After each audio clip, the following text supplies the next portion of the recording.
Jaan Pihti-Polka ja meloodiat teate teie paremini kui mina. Aga vasakus käes on siis lihtne saatfaktuur.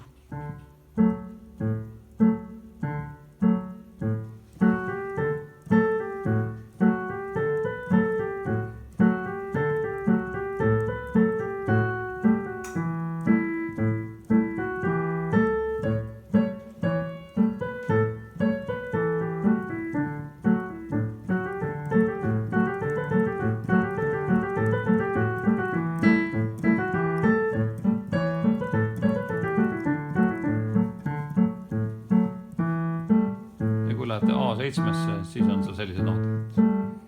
Ja saab siin ka niimoodi mängida. Näiteks põilaga 2 ülemist nooti. Ja pange tähele, et siin siis cis-nooti üldse ei olegi.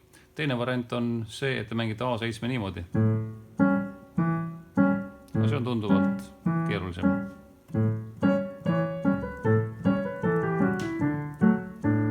Ja miks tingimata nii ei pea mängima see, et kuna neid cis-noote on juba päris palju,